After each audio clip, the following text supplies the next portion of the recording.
नंगौ बे समाव 43 नं तामुलपुर विधानसभा बियाबाव दिनै इउपिपिएल दोलोनि मास रेलि हाबाफारि लादों। बे हाबाफारियाव रोजा रोजा 43 नं तामुलपुर विधानसभानि रायजो राजाया ओंखारबोदों। इउपिपिएल दोलोनि जे बिजाथि प्रमद बर' बिथांखौ देरहासार खालामनो थाखाय बे समाव जों मानगोनां बिटिआरनि बारग' चिफ प्रमद बर' बिथांनिसिम मिथिगोन। सार मा बुंगोन जिहेतु दिनै रोजा रोजा सुबुंफोरा ओंखारबोदों। तामुलपुर समस्तिल' नङा सारा बिटिसियावनो जि 15टा समस्ति दङ बेवहाय इउपिपिएल हान्जाखौ रायजो राजाफ्रा मोजां मोनो आरो थांनाय बिसायख'थियाव माखासे षड़यन्त्र खालामनानै इउपिपिएलखौ फेजेनदों होननानै रायजो राजाफ्रा रागा जोंनानै दङ। दा नंखायनो नैबे बिसायख'थियाव खाबु मोननायलाय बयबो हारिनि रायजो राजाफ्रा लोब लोब ओंखारबोदों आरो इउपिपिएलआ 12 मासि मोनना देरहागोन 12। सार मा बुङो जिहेतु दायो जिहेतु बिसायख'थि लानानै मैया बावै जिहेतु क'क्राझाराव नोंथांमोननि जे बिजाथि राजु कुमार नार्जारि बिथांनि गारिखौ जिहेतु दुथांफोरा गाग्लोबदों मा बुंसै बिसोरो जेनसिगोन होननानै गिदों आरो गिनानैनो बेफोरखौ खालामदों। दा बेबायदि खालामना जेबो लाब गैया।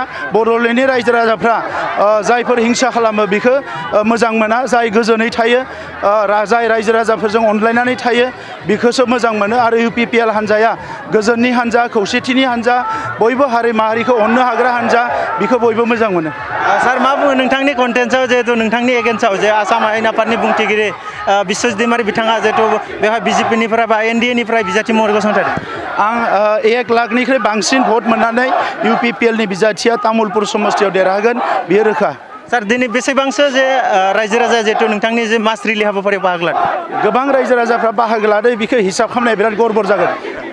नंगौ बे समाव जों मिथिगोन थांनाय तामुलपुर विधानसभा बियाबनि बारग' जे एमएलए बिथां सारनिफ्राय मिथिगोन। सार मा बुंगोन जिहेतु दिनै तामुलपुराव जिहेतु इउपिपिएल दोलोनि जे मास रेलि मा बुंगोन सार? दिनैनि जि मोनसे रेलि, बे रेलिया तामुलपुरनि देरहानायनि रेलि, तामुलपुरनि रायजो राजानि देरहानायनि रेलि, तामुलपुराव थानाय गुबुन गुबुन हारि माहारिनि जौगानायनि देरहानायनि रेलि। बेनिख्रुइ देरसिन बाथ्राया जाहैबाय बे रेलिया जोंनि बिटिआर ओनसोलखौ, बिटिआर हालामखौ गोजोनै लाखिनायनि, अरायथा गोजोन लाखिनायनि मोनसे रेलि। दा बेवहाय गुबुन गुबुन हारि हारिसाफोरा बाहागो लादो आरो बेनो रोखा फोरमान तामुलपुरा 9 एप्रिलाव जानो गोनां जि इलेक्सन बेवहाय आसामनि गेजेरावनो बयनिख्रुइ बांसिन भट मोननानै जोंनि बिजाथि प्रमद बर' बिथाङा देरहालांगोन। मा बुङो बिश्वजित दैमारि बिथाङाबो बेवहाय कन्टेस्ट खालामदों एनडिएनिफ्राय? एनडिएनिफ्राय बिश्वजित दैमारि बिथाङा कन्टेस्ट खालामदों। बिथांनिसिम जोङो गाहाम हामलायनाय थागोन। खिन्थु बिथाङा दिनै बाहेरनि केन्डिडेट, बिथाङा दिनै तामुलपुरनि जेबो बाथ्रा मिथिया, तामुलपुरनि खना खनला मा दङ मा गैया, तामुलपुरनि रायजो राजाफोरजों बिहा जेबो लोब्बा गैया। दा बेनिखायनो तामुलपुरनि रायजो राजाया बिश्वजित दैमारि बिथांखौ गनाया।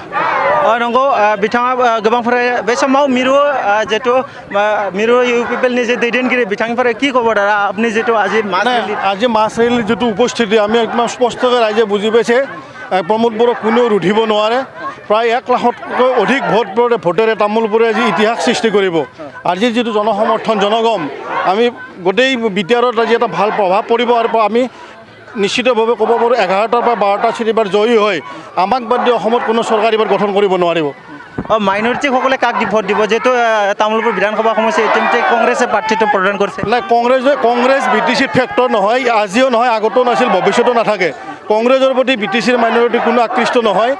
ইতিমধ্যে বিপিএফৰ লগত বিপিএফৰ যথেষ্ট সংখ্যক মাইনৰিটি আগতে আছিল, কিন্তু শেহতীয়া যিখন চৰকাৰ হাগ্ৰামা মহিলা চৰকাৰে এনডিএৰ লগত লগ লগাৰ ফলত হিলদল ভাঙি এনডিএৰ পৰাই বিপিএফৰ পৰা মাইনৰিটিসকল ওলাই আহিছে। আপোনালোকে আজি দেখিবলৈ পাইছে যিমানখিনি মানুহ ইয়াত উপস্থিত আছে প্ৰায় আধা অংশই মাইনৰিটি হয়। গতিকে মাইনৰিটিৰ একদম পূৰ্ণ সমৰ্থন এবাৰ ইউপিপিএলত আছে, কাৰণ ইউপিপিএল আমি বিজেপিৰ লগত নাই, আমি এনডিএৰ লগত নাই, আমি অকলে নিৰ্বাচন খেলিছোঁ, আমি অকলেই জিকিম আৰু আমাক নোহোৱাকৈ এবাৰ অসমৰ কোনো চৰকাৰ গঠন কৰিব নোৱাৰিব। नंगौ बिथाङाबो गोबां बाथ्रा फोरमायदों। बे समाव जों सासे मानसिनिफ्राय मिथिनो लागोन बिटिसिनि बारग' डिपुटि चिफ गबिन्द चन्द्र सार बिथांनिफ्राय मिथिगोन। सार मा बुंगोन जिहेतु दिनै तामुलपुराव मास रेलियाव बाहागो लादों?